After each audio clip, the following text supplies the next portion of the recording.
And welcome to an exciting adventure on writing, or actually on the energy that surrounds us. I'm your host, Michael, and you'll just have to forgive me because my guest tonight is a regular on Writing Through the Unknown and has been asking to share her paranormal experiences. And so tonight we've thought, what better thing than during this holiday season to share some ghostly paranormal fun? Or And just weirdness. so there you go.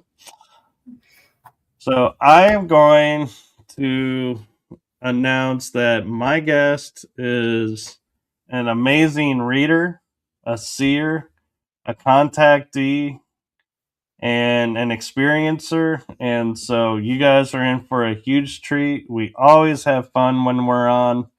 And so tonight will be no different. So I give you the one, the only, my Wonder Twin sis, Erica Amoreena. Thank you for having me on your show again. No, I You're still can't remember. welcome. What's the name of this show? Energy The that energy surrounds. that surrounds Right us. there. Okay. But yeah, thank you for having me on. Yes, and you wanted to share something about our guest who unfortunately was not able to make it. Yeah. So the certain people are being targeted really bad right now. So Lisa wasn't able to make it instantly at 6:30 tonight. Her and her entire family at exactly 6:30 p.m. spiked a fever just out of the blue. She said she went from being absolutely normal to all of them just unable to move. It's really bizarre. I think it was an attack though, because she was really looking forward to coming on. Well, we'll have to have her back on another time, and I'm hoping that she's feeling better and her family gets better as well.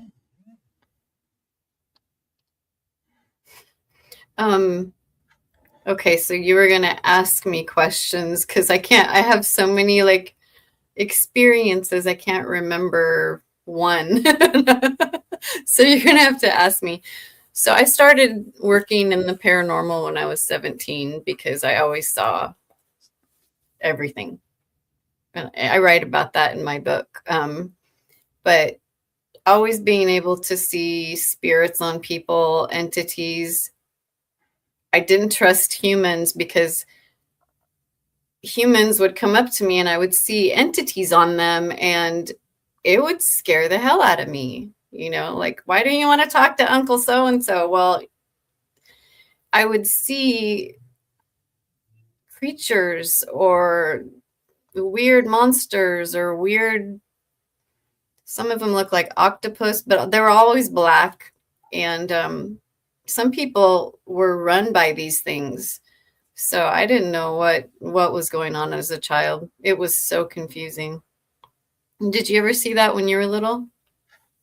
I saw shadow people, and I would get a feeling around certain people, but I didn't know what it was because funny thing for me was I grew up always hearing that women have intuition, guys don't. And so I didn't know what to call that what I was feeling until later in life I found out guys have The same. intuition as well. And so I was like, okay, so it was Who told my you that?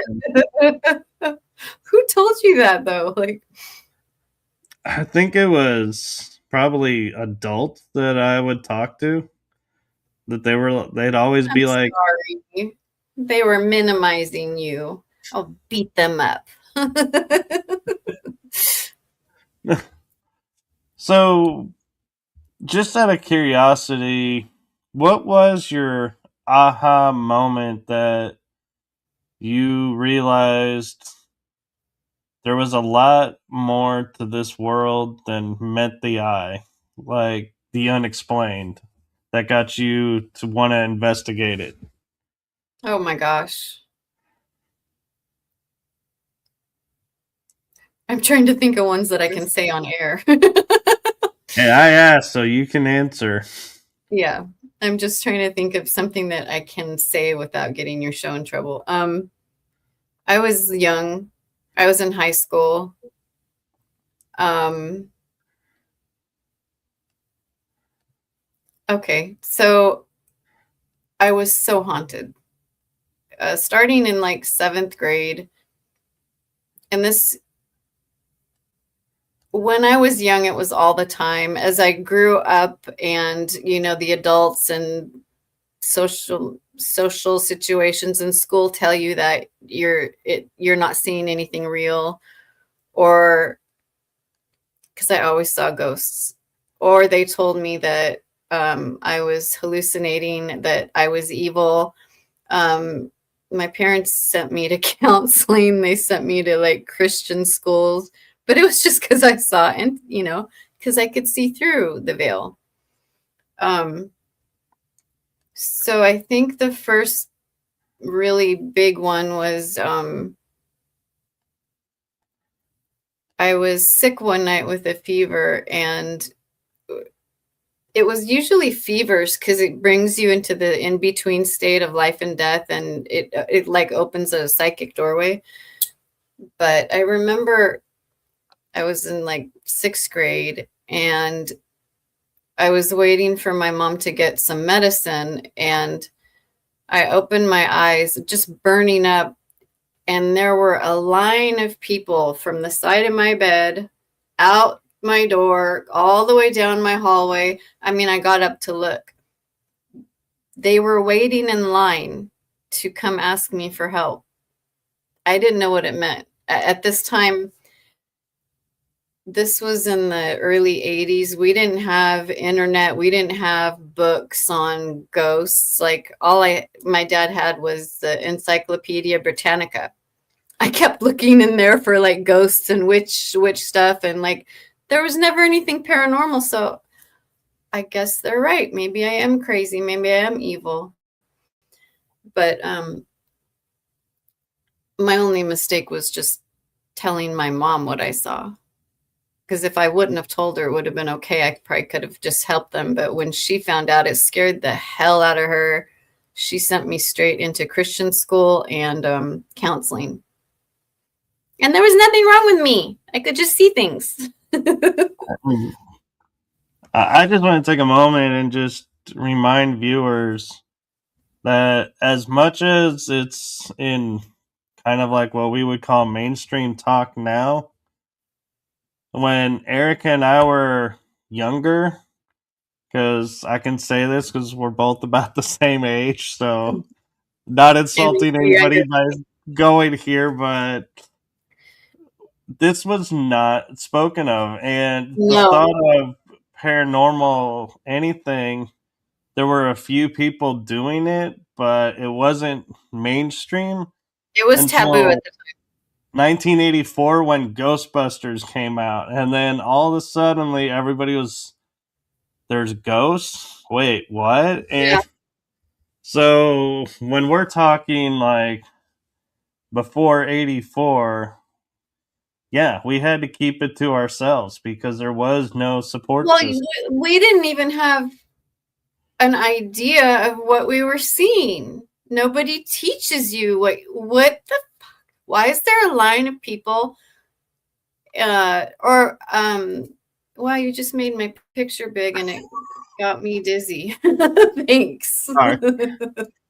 um, as I grew up, I remember after that I would be driving. I was learning to drive, and it was horrible because I would see people that got hit standing in the freeway because they would want my help, but then my car would go right through them. And so many times I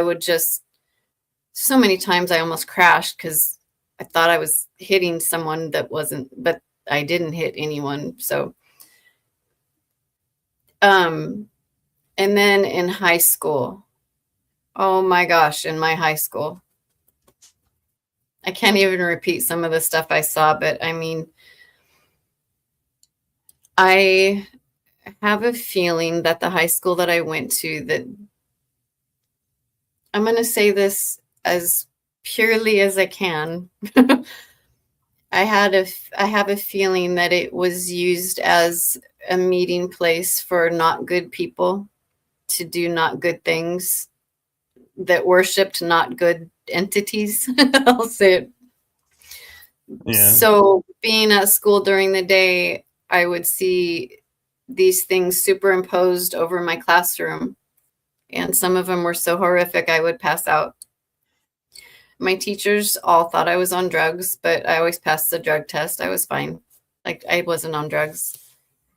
But what did they started calling me names? Even my teachers would call me names because I would have such strong visions. I would scream in the middle of class, or I'd pass out, or it wasn't fun.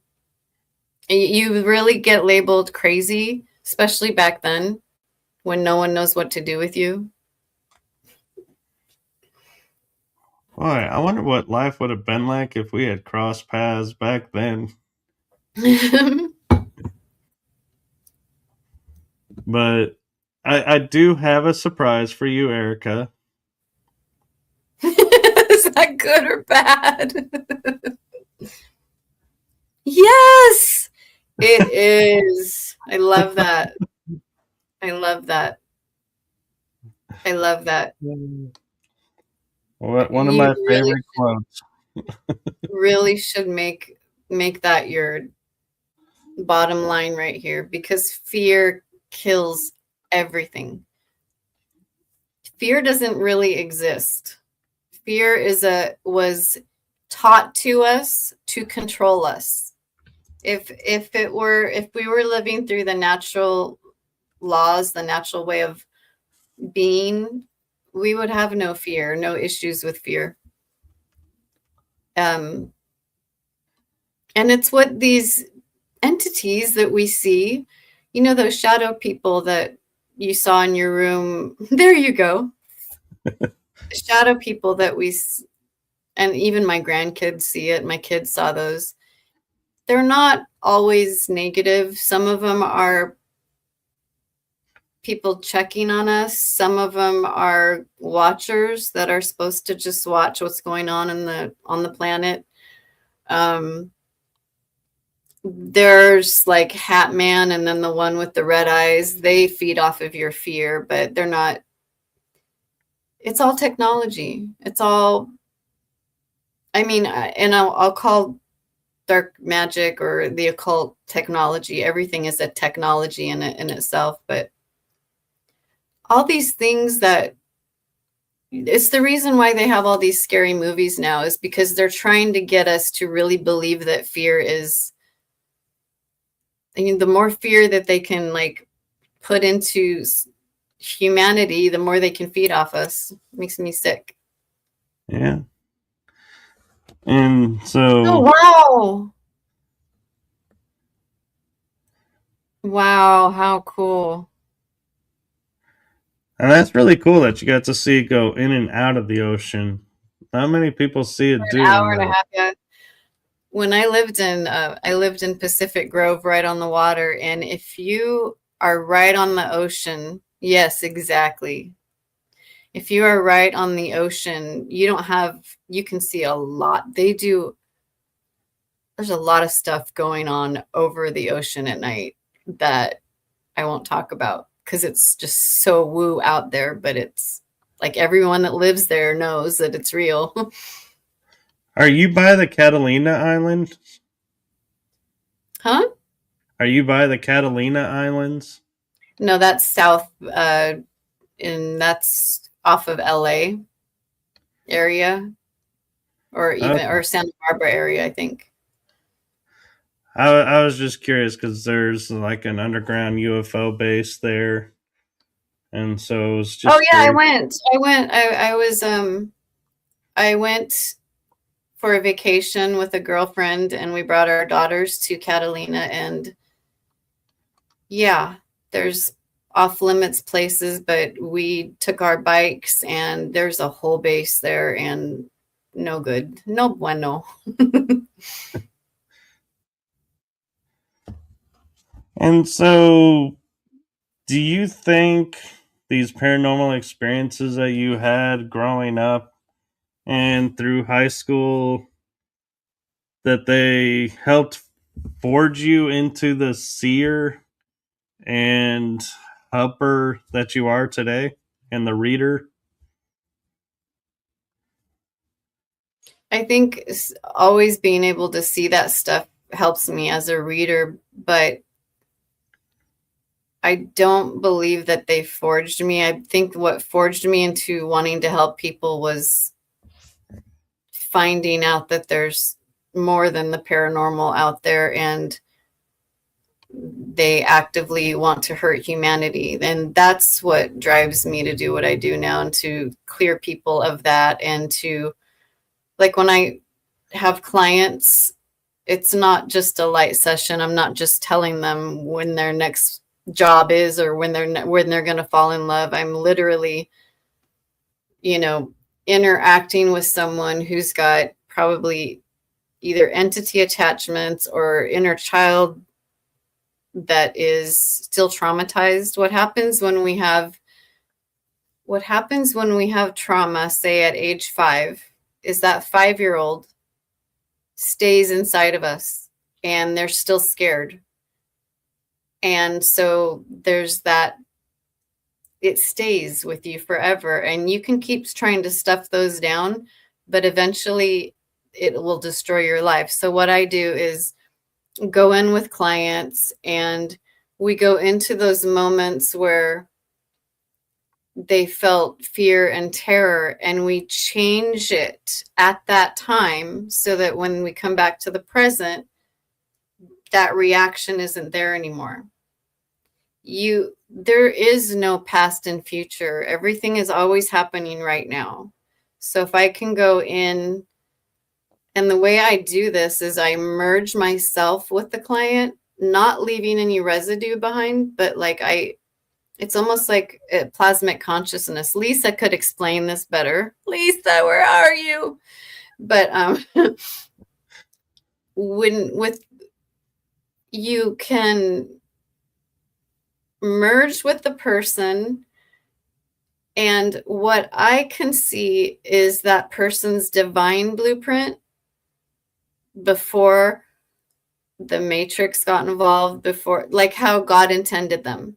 That's what I see when I have a client across from me. I see their physical body and their emotional body and their light body and their astral body as God intended, and I do what I can to bring it back into that perfect state. Does that make sense? It does. It's like what we call in Reiki doing a scan, is we can see the energetic body and see where there are blockages or Right. implants that are interfering. Right. So I do the same thing with implants, etheric implants, entities, dark entities, spirits, grays, reptilians, whatever there is, because we are all food at this point. So I like to get everyone cleared. And just think, you don't have to be a vegetarian to get put on the slab. Oh, I'm sorry, I couldn't resist that joke. Anywho, Anywho. so when you're doing readings, do you call in a certain group to work with, or do you have a certain group that steps up and is like, we're going to help you through this process with this person, or does it vary based on the people? I'm thank you for asking me that, because I actually can answer that now.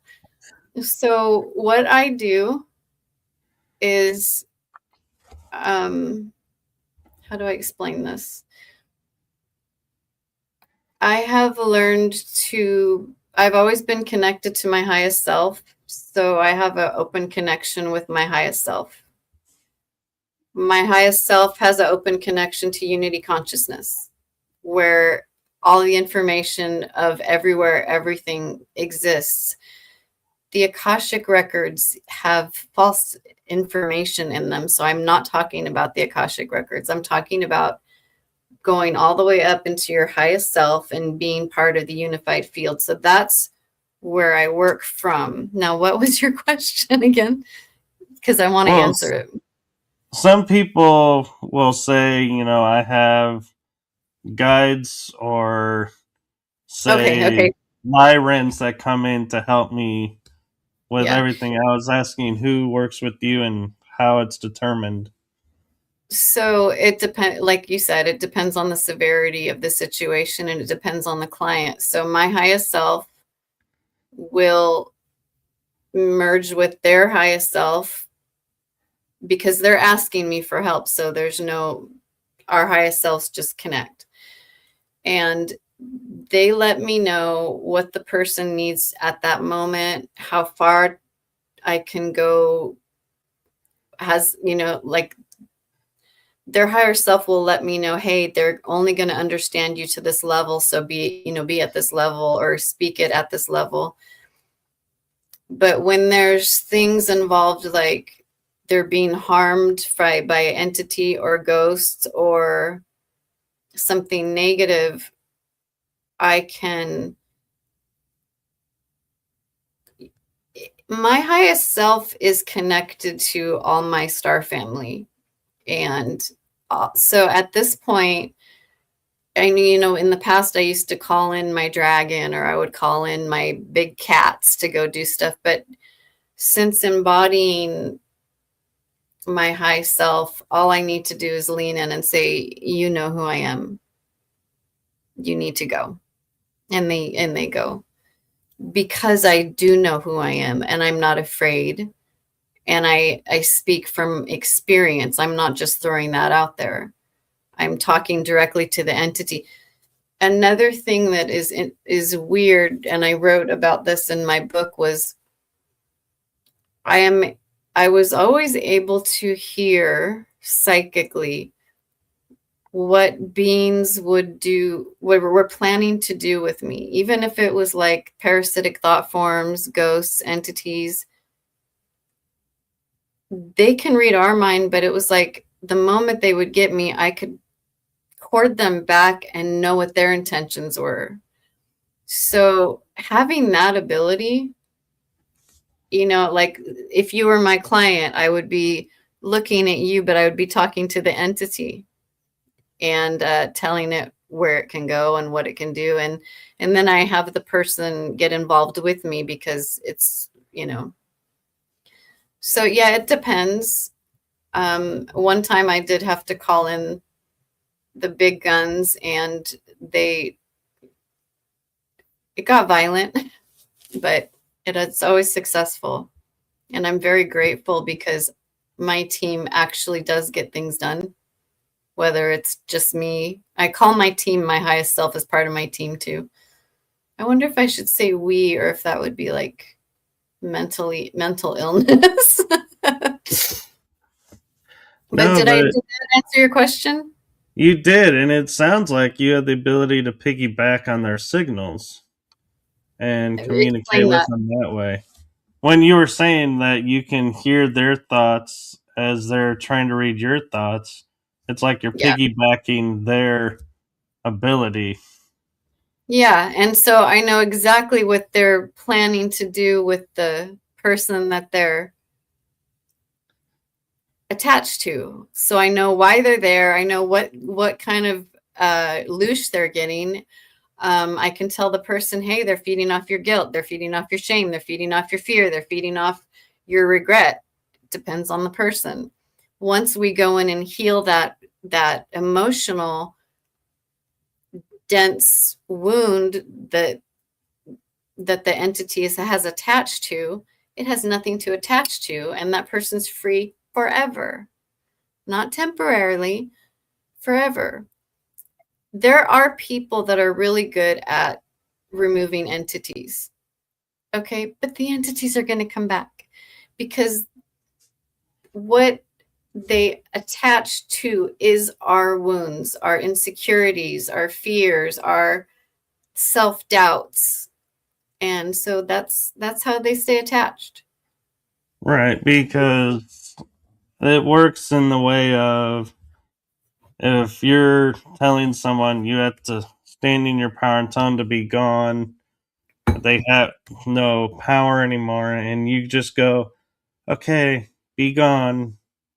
They can read that you don't believe what Yeah, you're if you don't saying. believe in yourself, Yeah, they'll be like, "Oh my gosh, this one's full of shit." I'm not they'll listening. go, but then they'll come right back because they're like, Yeah. okay, we'll let them think they won, but then we'll be back because they don't believe it. So we'll So I just can go hear back. when they think that. So if they leave, I can hear them saying, "Oh, I'm going to come back at this such and such time." So I'm like, "Okay, I heard them." And I actually get in fights sometimes because they're little asshats. These entities and spirits that hack us are little asshats. They are. And so we mentioned a term, and I honestly don't know how many people watching this show are familiar with the term. So if you could do a favor and explain the term loosh for those who may not understand what that is. Loosh is Loosh is okay, so we are creator beings. We are batteries. We are light. We are powerhouses. We are our own generators. We have a soul. We have a flame inside of us that can't be extinguished. Ghosts, entities, archons, demons, grays, reptilians, they don't have their own flame. They don't have their own light. What feeds them and what keeps them alive is lower dense emotions from humans. So if you're really angry a lot, if you're bitter, if you feel shameful, if you feel guilty, you're going to have entities because that is their favorite food. And if you want them gone, start laughing, start loving things, start um, cultivating your own joy. Joy doesn't just come. I had to build my own joy, you know, with everything I went through. You see me laugh now, you know, considering everything I went through, I shouldn't be laughing, but anything is healable. Anything is fixable. But yeah, so loosh is food that feeds entities that don't have a soul. No, that's really well said. And I think some people needed to hear that because a lot of people will go because they're feeling off or feeling something's not right and will seek. And I'm not attacking mainstream medical, so don't come Don't barrage me. But they don't understand it either and misdiagnose and they get no help. And so this way, hopefully, if they're hearing this, they might be able to say, wait a minute, let me try that. Let me bring maybe more I joy don't have in. depression. Maybe I'm not depressed. Maybe I'm not bipolar. Maybe I don't have such and such depressive disorder. It's always entities. And I tell you, I our psych wards in America are full of star seeds that are just attached with entities because they're so pure and they're so light and they're so full of goodness because they're here for the first time and they've come from a pure place. And those are the people that get hit the hardest with these entities. It's not right. It's always the best, most pure people. Yeah, it does make you wonder how we survive. Or wait, maybe that's a bad way of pointing that we survive. No.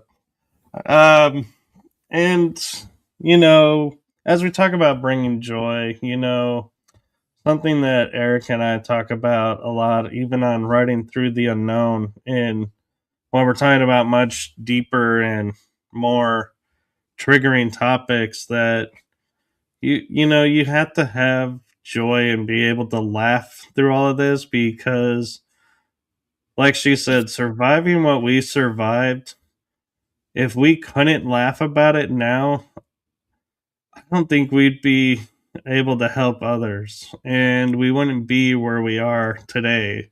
And so, it's,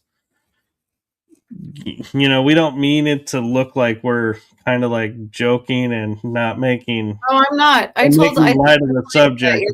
We are actually being serious. This is our coping, is we yeah, add levity to it so that we don't get stuck in the deep yep, emotional. exactly.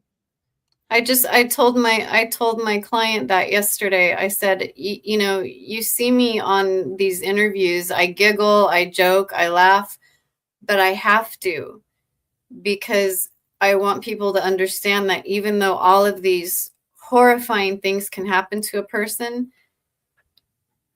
you can still come out on top. You can still come out sovereign. You can still heal and find joy again. That's big. That's a big deal. It took me 49, 50 years to realize that I could have joy on this planet. So, And I mean, talking about all the stuff we've been through, and Erica has put it in her book, I've put it in my books. And so, reading it, it paints a much different picture. But the one thing that I feel confident I can say, and that Erica will agree with, is there's always hope. No matter what is going on, there's always hope. And that spark of hope is where your joy resides. And that joy resides because nobody can take the love inside you away. No matter how much they try, it'll always be there. the whole reason that the planet was inundated with spirits, entities, all this dark stuff was because they were trying to figure out how to have a soul. They were trying to figure out the archons, the demons. They were trying to figure out how can we exist without the human, because they need to feed off our negative emotions. And so they torture us trying to find this out. I found out that the Greys, the way they torture people, and I want to say, I think that I'm going to say this on this show. I really feel like a lot of these places that paranormal groups go to that are so haunted, it's not just dead people. I have a feeling that there's ETs involved, like Greys and portals that had opened. And it's not just one thing. It's not just, you can't believe in demons or archons without believing in the Greys or the reptilians, because it's all kind of the same thing. They're beings that don't have a soul, that they can't make their own light, they can't create, they can't exist without what we naturally have in here. And so they're trying to figure out how to get it. And if they can't get it, they'll extinguish ours. So really, if you think that you have seasonal depression or this or that, or you're angry or agitated all the time, it could be an entity. It most likely is. And the interesting thing is, as paranormal investigators, the one thing that every paranormal investigator will agree upon. And I find this so interesting in retrospect is if you are going to a location, you need to take with you people that you trust because Oh, they can determine when something is happening. So if you're, and what we mean by that is if you're going in there and you're all smiles and yes, the energy can get heavy. Yes, you could have experiences in there. But if you all of a suddenly are starting to get your entire personality altered and or say thoughts instead of that aren't being yours. jovial, you're becoming more like closed off, quiet, you need someone there to say, wait a minute, we need to take you outside, ground you, clear you off, and then we can go back in if you're up to it or not. Nobody is There's immune.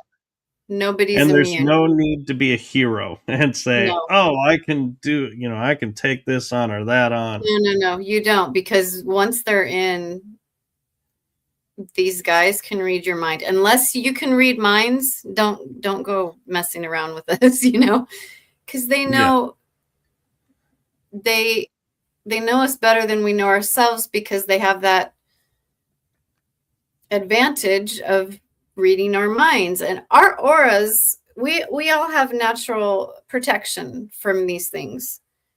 However, when we haven't dealt with our trauma, and say your trauma is something that, I'm going to just throw this out there. Say you have I'm trying not to break your rules that you showed me. Hold on, give me a minute. I have to think of a different You one. recently experienced a death. We'll put it that Yeah, way. so okay, so yeah, you experience a death at a young age as a 5-year-old. Okay, that 5-year-old is traumatized, and that 5-year-old, that emotional shock that you went through at that age, witnessing that death, stays in your cells. And so you'll have grief and sorrow that never goes away because there's that 5-year-old you that someone needs to go in and say, hey, come here. I know that must have been really scary when so and so died. Here, I'm here with you.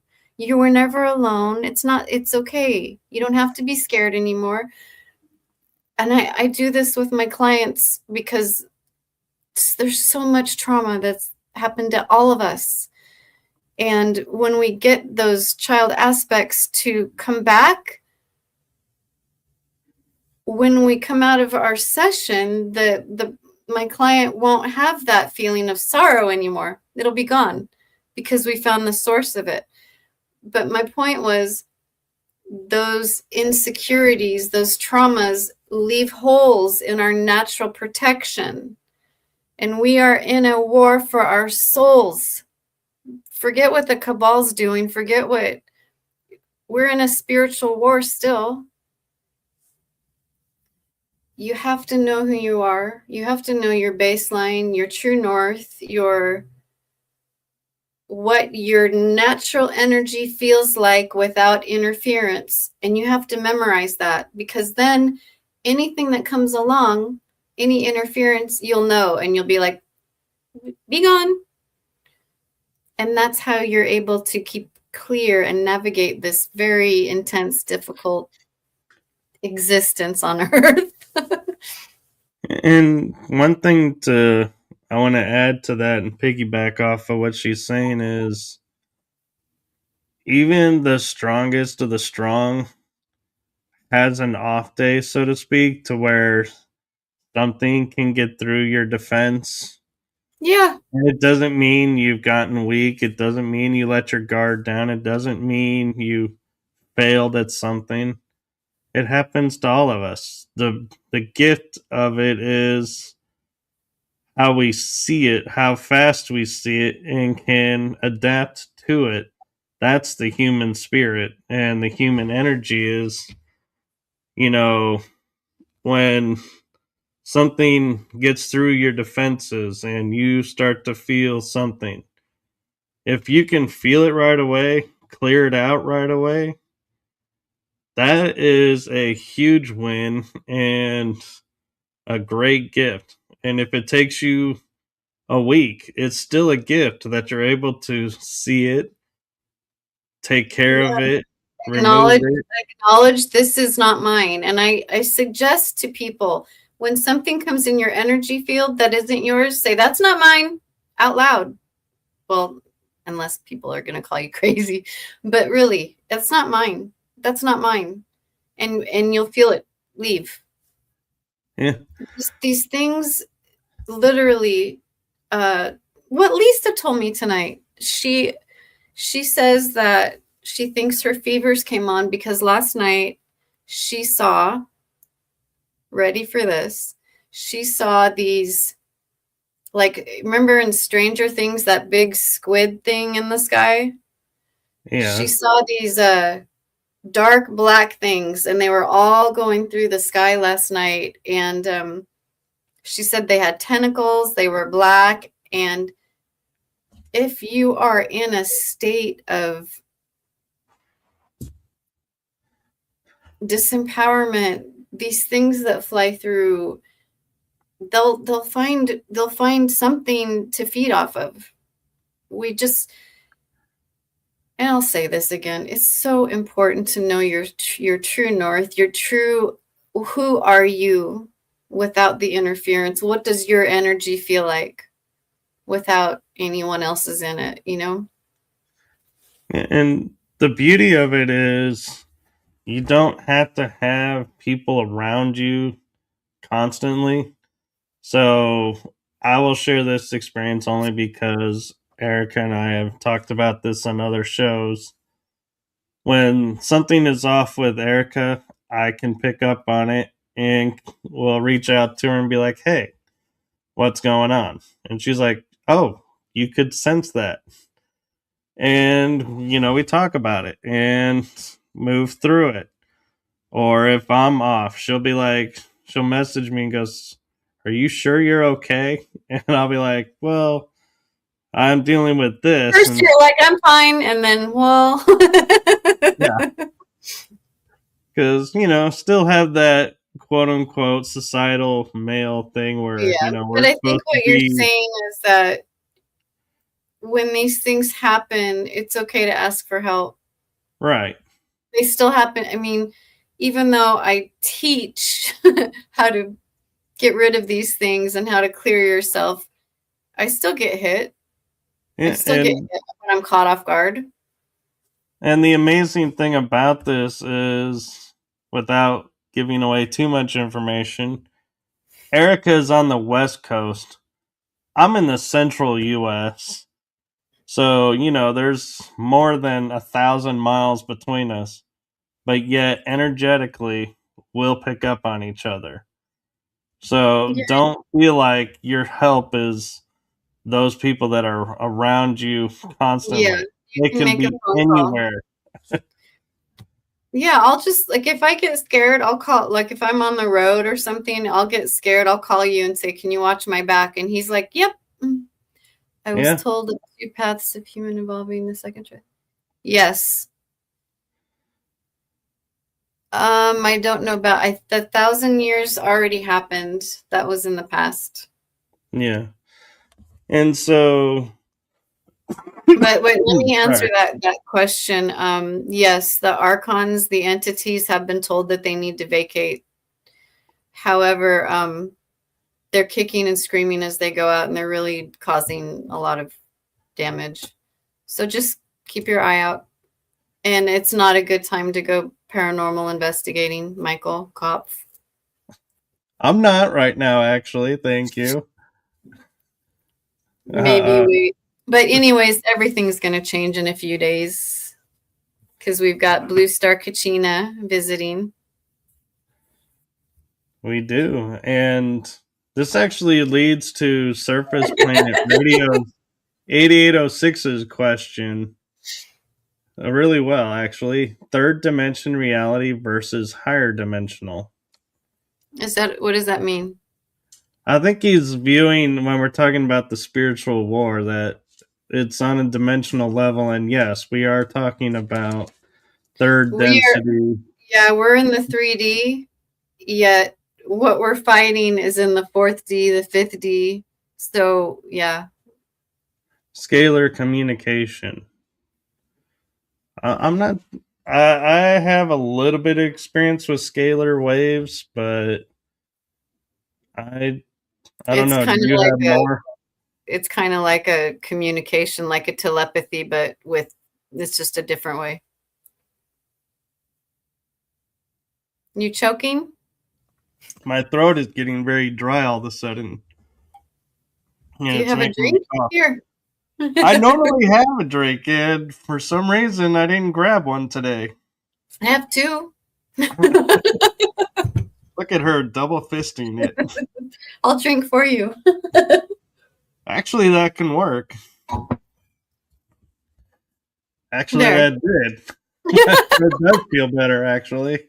We are all interconnected, and I even found that there's a place in our brain where telepathy, it's not active on hardly anyone yet, but there's a place in our mind that is like a speaker system. I mean, all telepathy goes through the heart. You have to be connected through the heart, but when the rest of the population's DNA comes online, we will be able to actually hear each other, like just like with what are those walkie talkies? No, the two-way radios, yeah. Yeah, it's like that. It's like that when I talk to yeah, it's like that. I'm trying to And remember what show we're the on. veil is thinning, so communication is becoming more active and more activity, which, in full transparency, Erica was sharing a story before we got started, and she wanted to make sure I brought it up. And so I'm thinking now is Which a good one? time to lead into the Santa Rosa Dew, where there Oh, were ash people. oh gosh. That was another that was actually when I stopped giving readings because I felt like I failed humanity. But this was in Coffee Park, and I don't know if those of you remember, Coffee Park was the first in Santa Rosa, was the first DEW attack, and I had really, really close best friends who lived in that neighborhood. I would do house clearings. I was a paranormal psychic. I would go through the house and clear out negative stuff. But these 2 months in this neighborhood, I kept seeing these people made of ashes. And I called them the ash people because they were just people made of ashes, and they kept trying to get my attention. I saw them in 3 different houses. They were coming through the floor. They were like little kids that are like, listen to me, I need to tell you something. But I wasn't listening right. A month later, everything was turned to ash in that neighborhood. And I blamed myself that I didn't understand what I was seeing, and I didn't understand the messages of the ash people. But I guess they were from the future trying to warn me that the whole place was going to burn down. But I stopped doing readings after that because I felt guilty, like I should have, like I could have stopped that, but I couldn't have. That's another program that we get trying to save the world. But after that, then paradise was hit. I actually have video of what the DW looks like because we were taking pictures of fire that was swirling down like a red tornado, and it would just blow things up. And then it would lift up and that would come down again. And it was reddish pink, like a deep, deep reddish pink. And Did it look like a fire twister? What's a? It was like a twister, but and they were made of fire, but they were dark red and pink, and they would go up in the sky and they'd come back down and they'd go back up, and you could see that, but you couldn't see where it was coming from. It would just come out of the dark and then it would come down. But I have like a few shots where you can see it, and I need to find that on my 26 million pictures I have, my paranormal rolls. But it's interesting you point that out, and I don't mean to interrupt your story, but it's, we grew up with science and hearing like there's cyclones, which are twisters over water, or there's tornadoes, which are the twisters on land. Right. Never heard fire twister until recently with all the wildfires and everything. Yeah, because they And it made it begs up. the question, yeah, are they using this term to explain away They're bullshit. something? Yeah. And so, Sorry. oh, you're fine. And so, what was the Paradise Dew Operation Fire all about? Do you know? Surface Radio 8806 is asking. I do know. Can I answer on your show, Michael? You can. There were very important people who were living there that were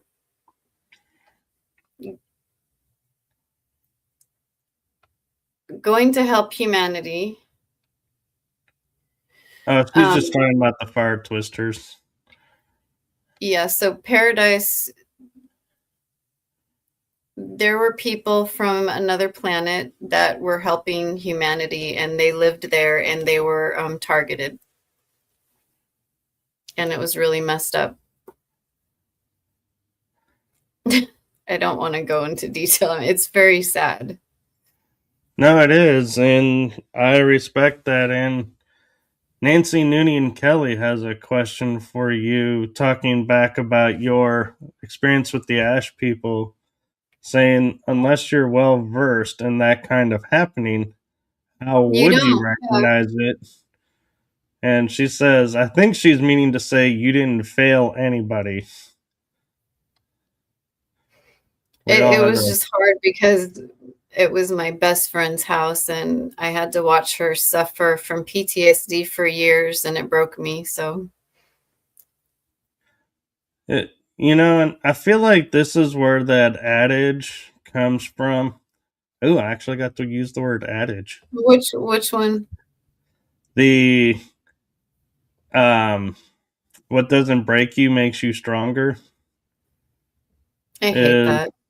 Going through and experiencing all of this, and I don't think what it means though is, I don't think they're referring to like muscular stronger. No, it makes your spirit stronger. Yeah. Like if I hadn't been through everything I had been through, I wouldn't have the immense amount of wisdom to be able to talk about what I talk about. But I'm done. I'm strong enough, universe. Okay, so enough.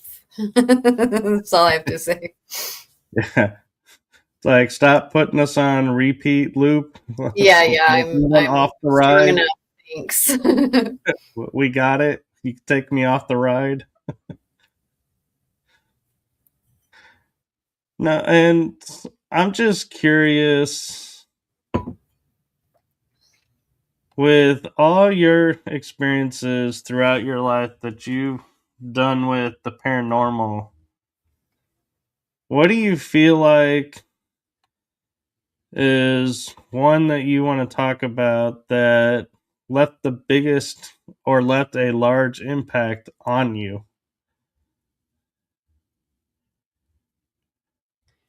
Oh, okay. Well, I went into this one house thinking that I was a badass investigator. Didn't protect myself because I thought I was a badass. I was like, oh, I've done this 1,000 times. Went down the hallway and I was like get out. This thing picked me up and threw me 12 feet down the hallway, and I landed on my butt. So, yeah, I'm not as bad as I thought I was. So, yeah, these things can do damage. It blows my mind that, no offense to you, Michael, who's choking. Here, have some more water. Yeah, thank you. I don't know why you didn't bring water. I know. Normally, I have like 2 or 3 bottles of water sitting right next to me. I was going to say that it blows my mind that there's haunted houses are even allowed, but I understand that it's probably evil that wants them to be,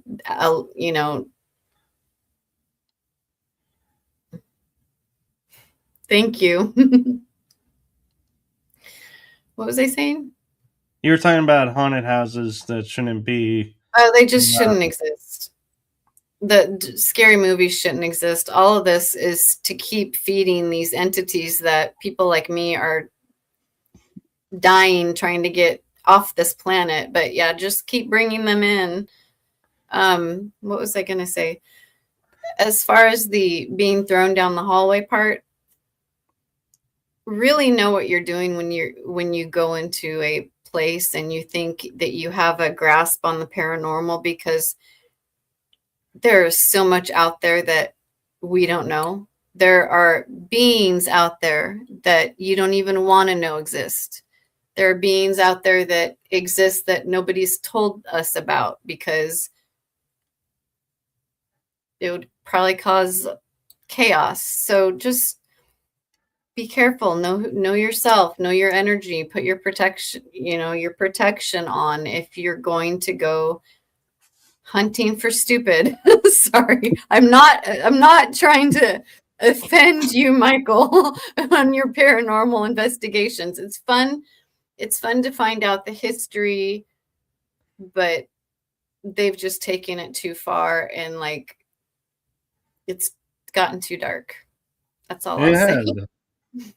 And I take no offense to it, but one thing that I will bring up, and this I was brought awareness to on another show where I was talking with some of the people who were at the time working with the Warren Legacy Foundation.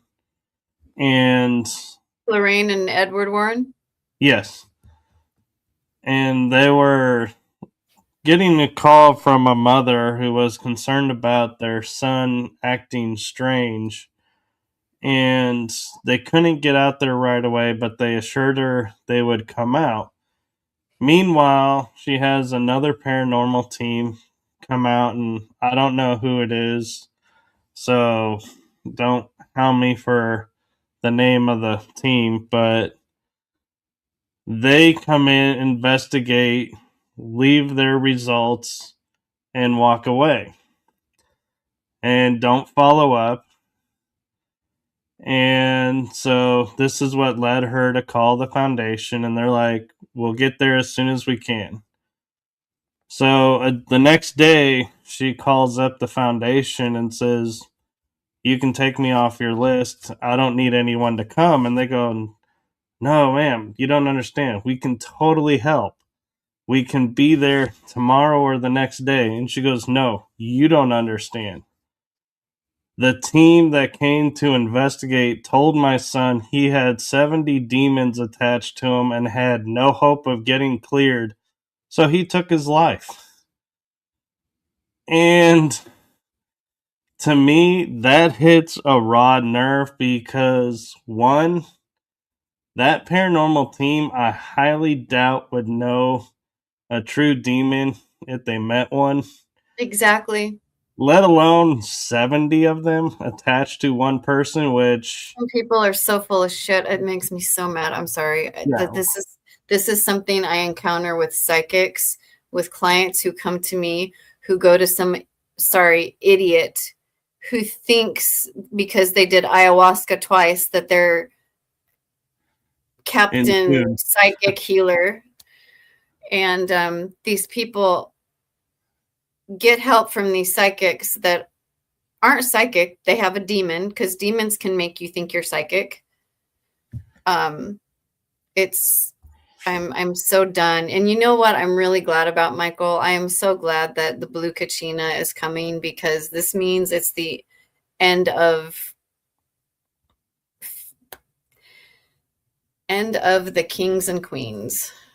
The masks will fall. The false ones are going to be revealed. So And the beauty of it is people like they that, are. people like that are not going to be able to exist in this new energetic space on this planet as long as I'm alive. It's just, it won't happen. You know, a long time ago, I had this dream. It had to do with Egypt, and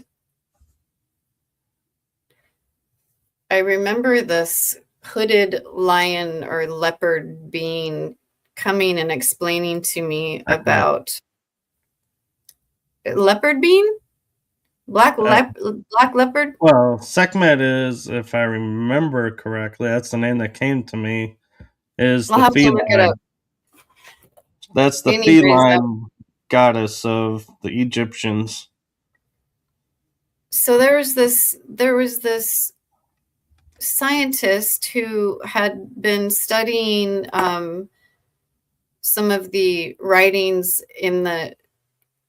under the pyramids, and what he deduced was that there was supposed to be this red jewel, and when this red jewel I'm sorry, I'm still numb from my surgery. When this red jewel was placed between the paws of the Sphinx, that all false kings and leaders would fall. Okay, so he was looking for this red jewel. Come to find out, it wasn't a gem at all. It was the dog star Sirius. So Sirius, rising on the horizon, right between the paws of the Sphinx, marks the end of the false leaders. And that happened recently. And now we've got, the blue kachina, and then we have the red kachina. And everybody can go look that up, because that's what 3i Atlas is about. Look up the Hopi prophecy. And do you want to talk more about the Hopi prophecy that's coming to fruition right now, or appears to be? Say that again? Do you want to talk more in depth about the Hopi prophecy that seems to be coming about right now? Well, we know for a fact that a lot of our history has been rewritten. This world has been inhabited and then stripped, and then inhabited again, and then wiped, and then inhabited again, and then wiped. 3i Atlas, Blue Star Kachina, is a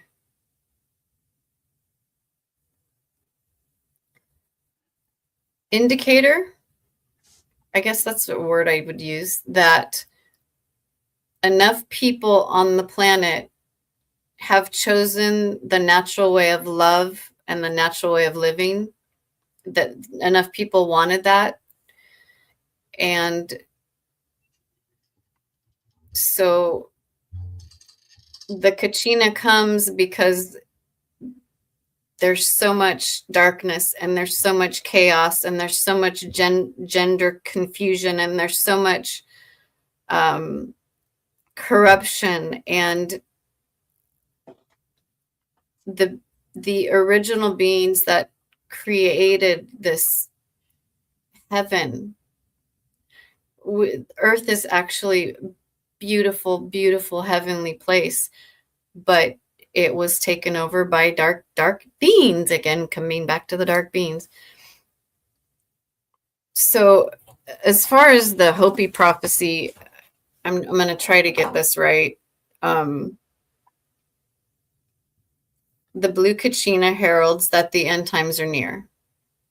Well, end times meaning, and I'll explain this, end times meaning the end of an age. Yeah, the end of an age. But I mean, what this one represents is the end of all of this darkness. It really is. We, as humanity, have been lied to. We're all under mind control. All of that's about to end. Yeah. So when the Kachina comes, we're given a choice. According to the Hopi prophecy, we're given 7 years to choose between love or fear. And I mean, it's really so simple. Good. There are a lot of good people. I mean, anyone you talk to says the whole world is crazy, but there are a lot of good people that are just trying to survive. They want things good for their family. So the star people can always read the planet just like I can. Part of the unified field is knowing everything everywhere going on all at once. But yeah, it's a new world, a new way of life. And then I think after Blue Kachina, according to the Hopi prophecy, comes the red star. The red star is like the purifier. The Kachina is the herald. The red star coming after is the purifier. So the Kachina kind of comes in and says, hey, are you ready? And that's what I'm talking about when I say, know who you are, know your true north, know the difference between what's your thoughts, what's your emotions, and what's coming from outside sources. Because I guarantee 90% of our feelings and thoughts aren't ours. We're all getting hit. I'm sorry, I'm all over the place with this. Oh no, you're doing fine. And what's kind of interesting is before you mentioned the word heralding, I was saying to myself, I kept hearing the word herald, and I was like, I'm not Thanks, doing pull it out of my head tutorial. next time. But yeah, and one thing too, I just want to make clear is when we're reading the ancient texts and everything, when they say end times or the end event or it just means the end of one thing and the beginning of another. I'm drawing a blank on the biblical term. That's the end time. I Revelations. know Revelations and Ragnarok. The interesting thing, especially Ragnarok, because I love if you totally understand Ragnarok and read it fully. And for those who don't know, this is out of Norse mythology. Because you're related to them. Michael's related to, what's his name? Ragnar. I am actually. Wait, say his name. What's his name? Ragnar Ragnar Lothbrok. Yeah, Ragnar the Viking is Michael Kopf's distant relative. Yeah. That is so cool. But in Norse, when we talk about Ragnarok, it's the death of the gods and the death of a lot of people. But the end of Ragnarok truly is one male, one female enters a tree and respawns the human race. So it's literally an end of an age, beginning of a new age. So there is no end. That's it. Script's over. And Apocalypse, like Jasmine E. Mary Hart 0511 said, yeah. Apocalypse, if you take and literally define it, is just the end of what's hidden. It's revealing what's hidden. It's just a revelation of everything that was hidden, which is why I'm so curious. Yes. Trees are so much more. Trees are conscious. Trees can teach you. Trees taught me everything about the planet I needed to know. Trees can clear you from entities. Trees can help you ground. Trees can work with you. They are amazing healers. Yeah, but my hope is everyone watching this episode, one thing that they will take to heart is, with everybody talking about the end is coming, there is nothing to fear about it. Don't buy into the script of fear that it's just simply the end of one age, starting another age, like in astrology. And you all know me, I'm not an astrologist, but I understand we are at the end of the age of Pisces, beginning the age of Aquarius. So it's the end of one age, beginning of another age. You should have put that song in. This is the dawning of the age of I love that Aquarius. song. I do too. Fifth Dimension. And I love the fact that the group was called Fifth Dimension that I didn't sang even that know song. that. Yeah. I didn't even know that. Oh, you got to put that song on. Oh, I But would, yeah, but so, I'd get so many hits for copyright infringement. oh, anyways, the Hopi prophecy is basically those who reconnect to the heart, to spirit, to the natural way of love and life are going to be okay. That's what the Kachina is coming to make sure that we're going to be fine. If you choose love, if you choose fear, have fun with that. It's going to be hard. But just remember that this is the interesting thing about the 7 years. And I loved when I asked somebody about this because, it does raise a really interesting point is if you chose fear, you have 7 years that you can change your mind and decide to go to love. You're not locked in once you That make is a choice. exactly true. That's what I was just going to say. Yeah.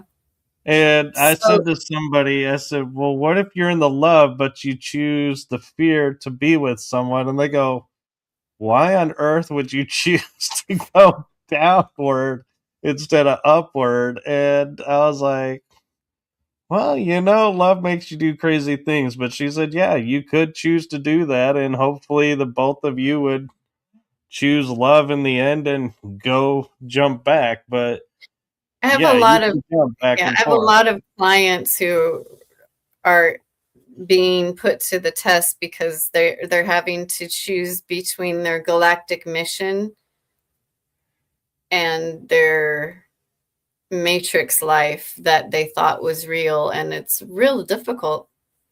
It's difficult because you're like, you know what you have to do. You and your husband had a good things at the beginning, but you grew, he didn't. How are you going to make that work? You just gotta, things are the way they are. Sometimes it's not supposed to stay, sometimes you're not supposed to stay with that person. There's Right. no rules. Nope.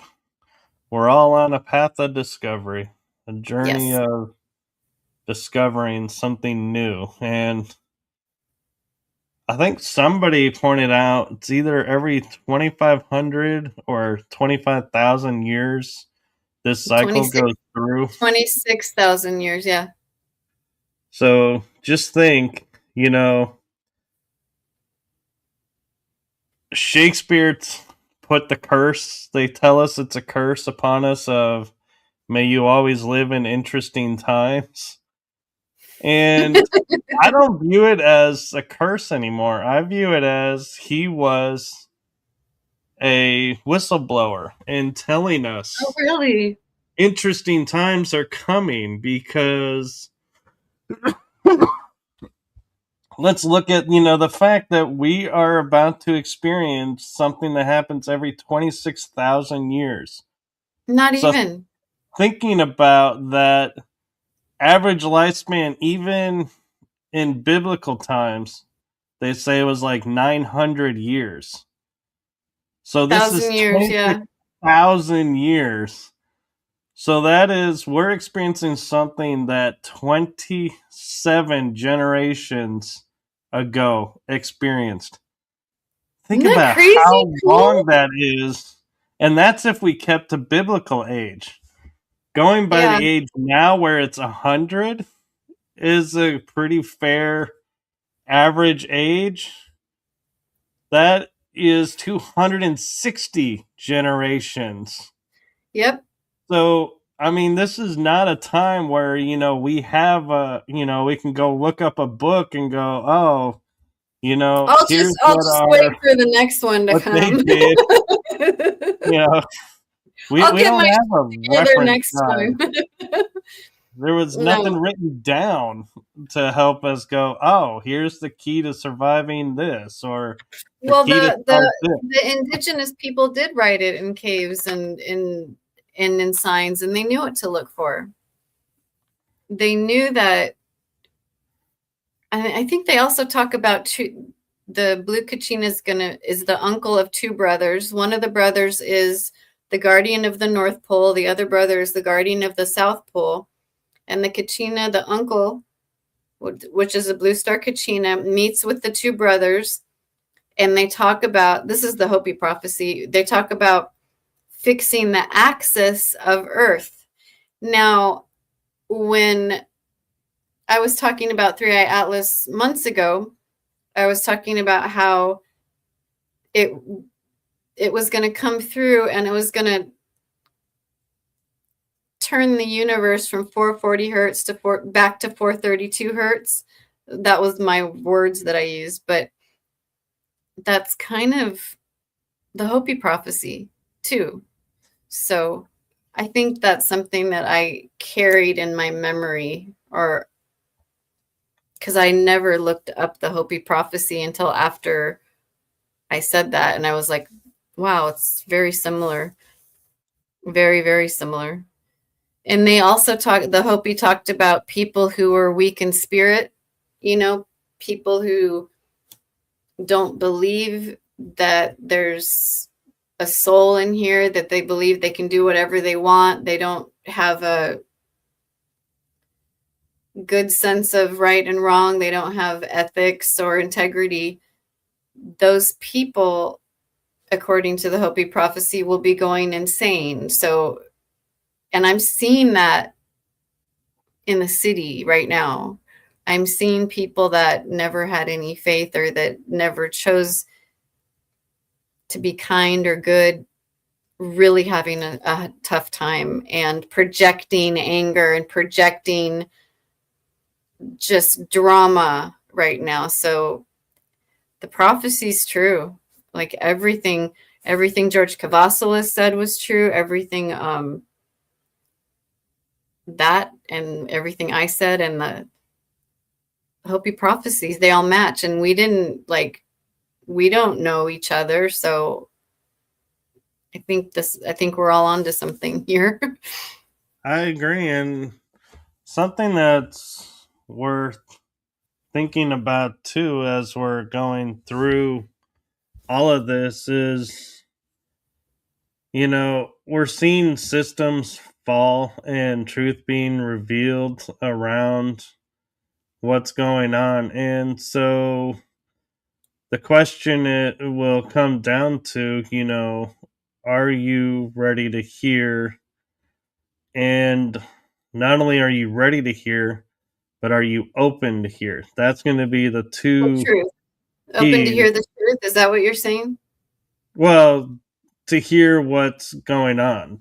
And where I'm going with this is, we live in a world where we're full of misinformation. We're full of everybody spewing their own opinions, and we no longer know what's truth and what's not. Our own media, I'm sorry, but I've known since Persian Gulf War sensationalizes everything and doesn't give us facts. They give Yeah, us we're not getting any facts at stories this point. for ratings, and so we can't trust that. And so the guide that I will say to survive and find your truth is to find what resonates with you. And what I mean by that is, if you hear something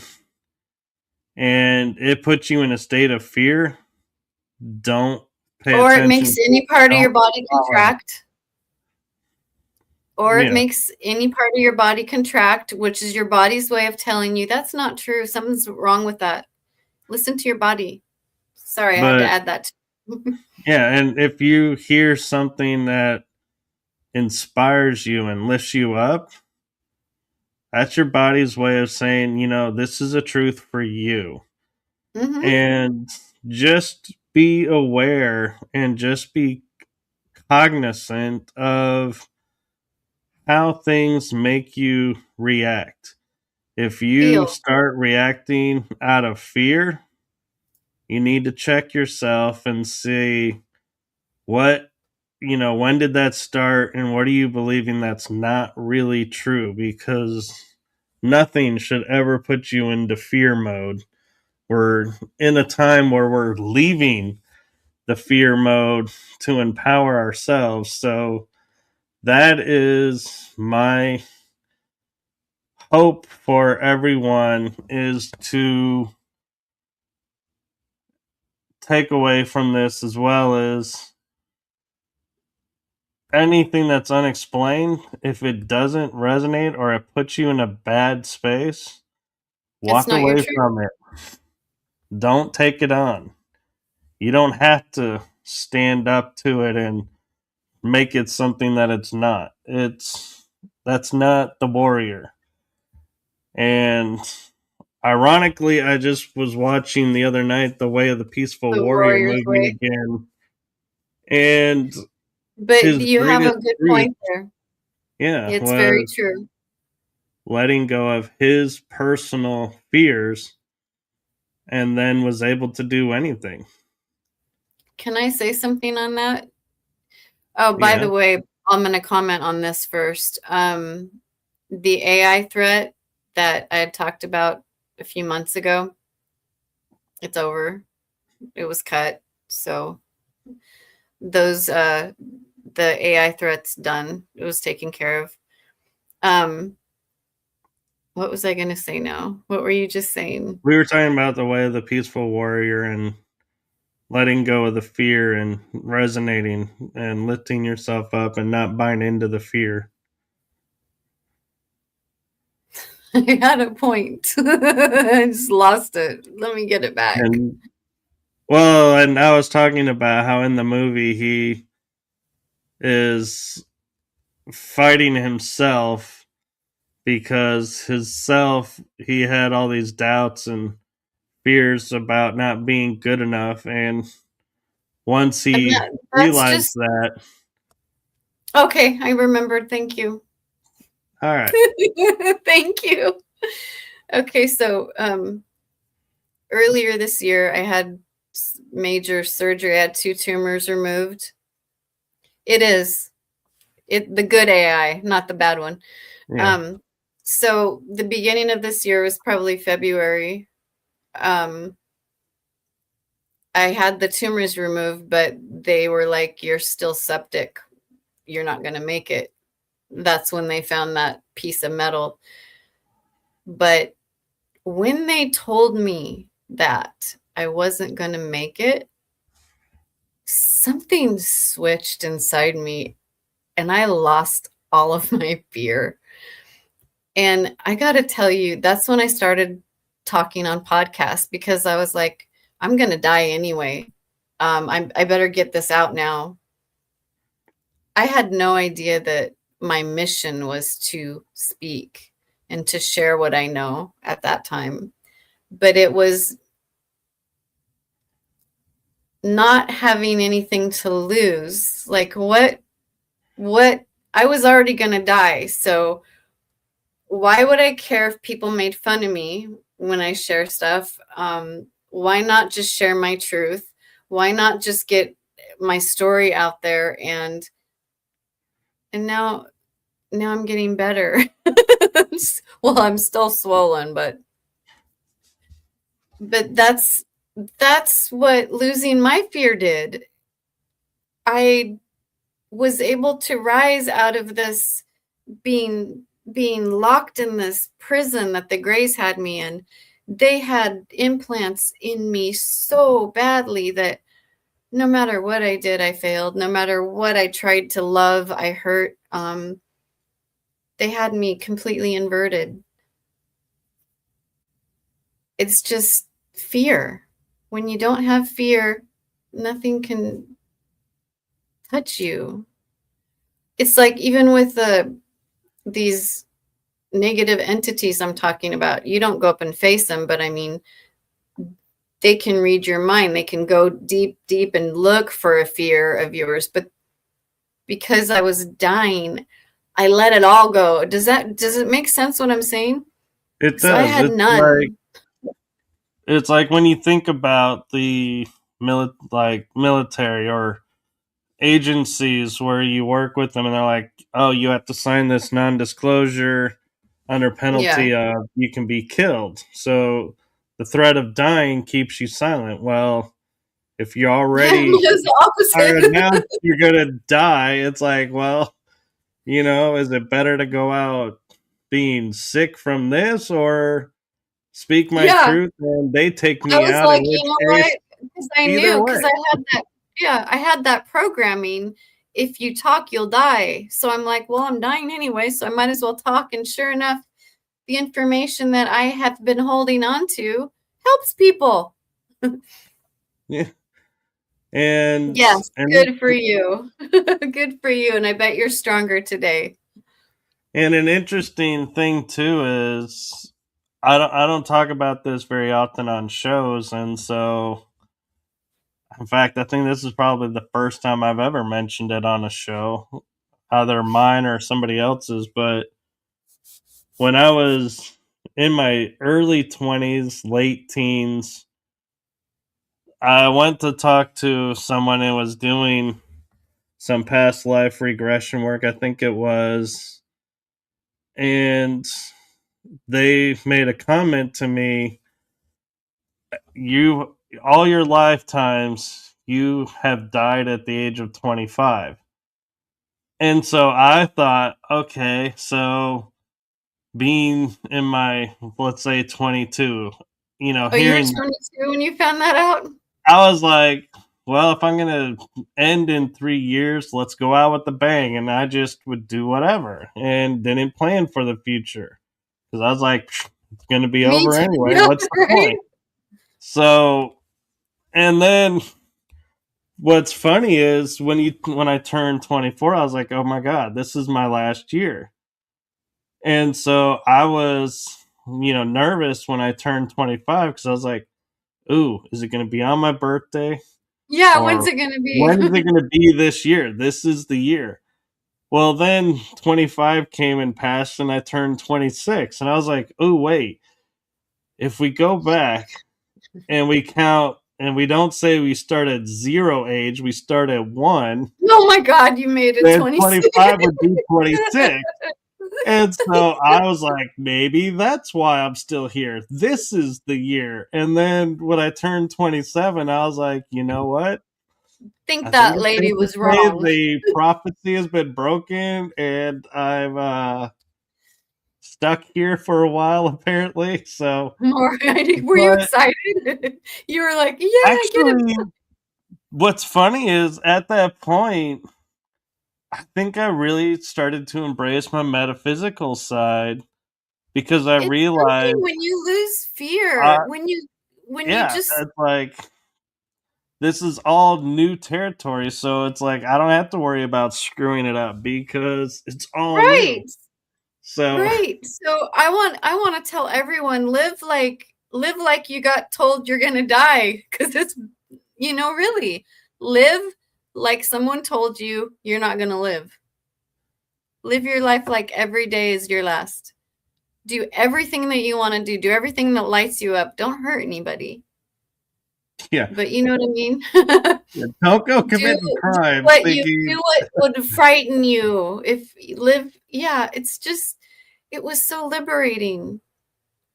In other It was, words, don't let things hold you back. You yeah, start to exactly. live life to the fullest, and there.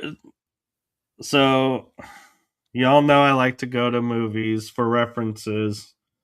And We all do. We it's don't have got a, anything else to use as references. well, and I think this one moment in this movie is going to totally make sense of what we're talking about, and that is go watch Star Trek Insurgent, I think it's called, or Insurrection. It's the Insurrection. Insurrection. And it's the one where they go in the, so make sure you're watching the right one. They go into the briar patch and they find this world where people are living really long because of the radiation in the nebula that they're living in. Yeah, where she Well, was slowed down time and the waterfall was exactly. really They You can learn do to that live in now. the You can do moment. that here. But that can be done here and now. In the Yeah, time that we're in now, sorry, I'm interrupting you. Time doesn't exist like you thought, like we all thought. 10 minutes can be stretched if you really drew this into 2 hours, or you can put 2 hours into a 10-minute period. Time isn't solid and structured. There's only the now moment. Time doesn't even exist once you get off planet. right.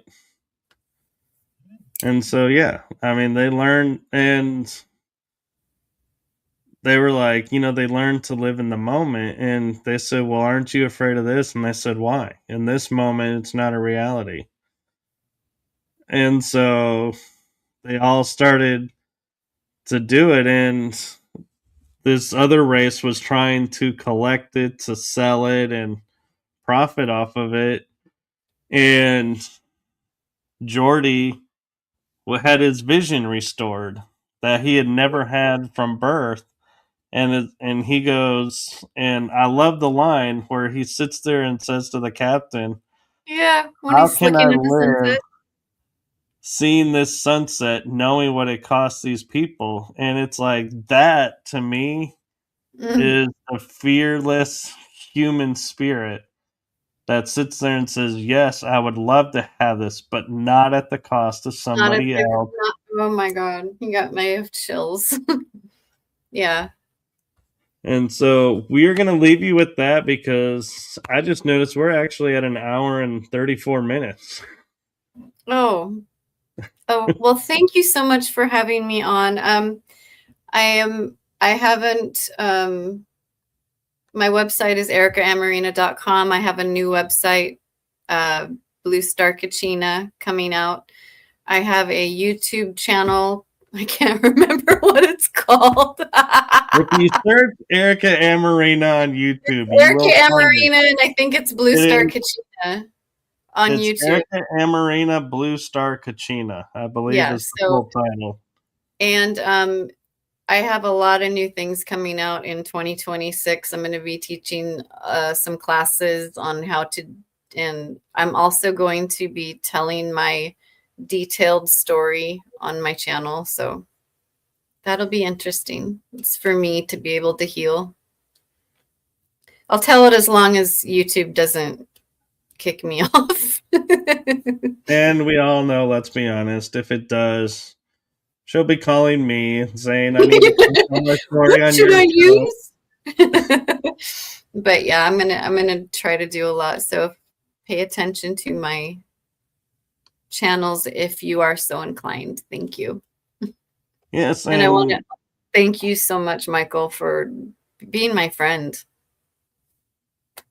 You're oh, amazing. always. And one last question before we go is, if somebody wants to reach out to you for a reading for help, is that through the website or is that through another means? EricaAmoreena.com. Yeah. Okay. Just want to make sure. Thank you. So, thank you so much for coming on to this show because, in full transparency, Eric and I were trying to figure out the differences between the two shows so we didn't cross any boundaries with anybody. And Yeah, I didn't know this is called energy that surrounds us, and I'm used to being on writing through the unknown, so I had to with a lot. But Thank you. now I can honestly say when she comes on, I can hold my head high with the fact that she has been on both of my shows that I created. So we can bounce back and forth. And so be sure to like and subscribe to this show as well as Writing Through the Unknown because, well, let's be honest, you never know when Erica's popping up Oh, because God. she is actually, I'm going to shamelessly promote, Oh, will be yes. back on in a few days. 3 days after we have a visitor in the sky. We're going to be doing a panel Friday night. I'm looking forward to it. And that'll be on Writing Through the Unknown. So make sure you are I'll put following those on that. I'll put both of these on my YouTube channel as well. Aw, you're so kind. I know. Thank And you.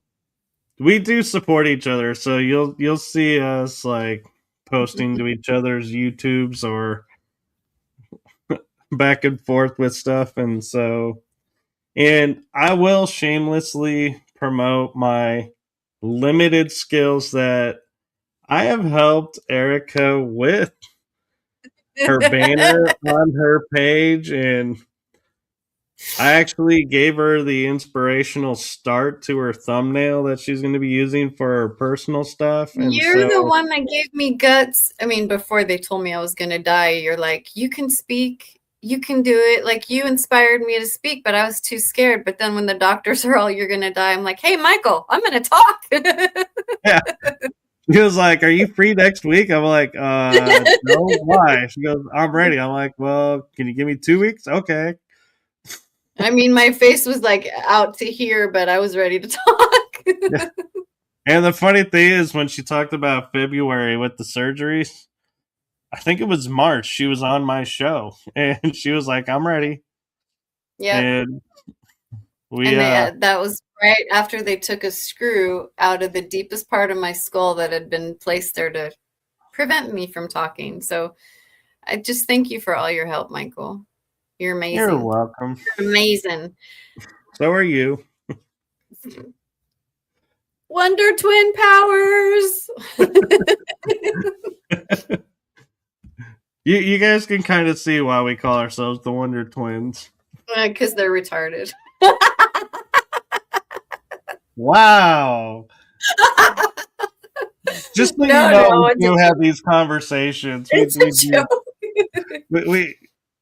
We, we jokingly did watch the cartoon Super Friends where they were made their appearance and we're like, these two They had special superheroes needs. are the strangest, weirdest superhero Useless, duo. most it was the useless, most useless superheroes ever. I can turn into a bucket of water. I can turn into a bird. They couldn't do a damn thing but put out a forest fire. What else Well, was there to do? well, we would laugh at each other going, like he would say, like, turn into a puddle of water. We're like, well, that works if you're there, but how do you transport the Oh no, puddle and of then water? the sister has to carry his watery self everywhere. It's so dumb, Oh, and but it the makes me monkey laugh. bleep has to bring the bucket to hold him. And so we're like, and you're like, are like 1,000 miles away from the point of instance. And so she's got to fly this entire distance carrying a bucket of her brother Yeah. to go Or help the other. when he turns into like a mile wide sheet of ice and she's just this little eagle that has to carry him to go put out a fire. Anyways, Yeah, it was like we were watching them and we were just like cracking but up at. when I looked closer at the cartoon, I realized that they are special needs superheroes. So it's just perfect for us. Yeah, we were like, yeah, this is gonna go over well. Thank you. We're I like needed that laugh. we're like Wonder Twins 5.0. We've actually evolved There you go. and gotten Wonder Twins better. 5.0. But thank you for coming on to this show and sharing your paranormal experiences and your adventures with us. Thank you. And like I said, you never know when she'll be on, so follow along and stay tuned. And with that, I know I said it like probably 10 minutes ago that we were going to go, We're but done I now. assure We're you, really done. yeah, this is no longer an Irish goodbye. We are literally actually saying goodbye. You So push the button. thank you, everyone, Push, and have a push. wonderful holiday season, See whichever you in holiday June you celebrate.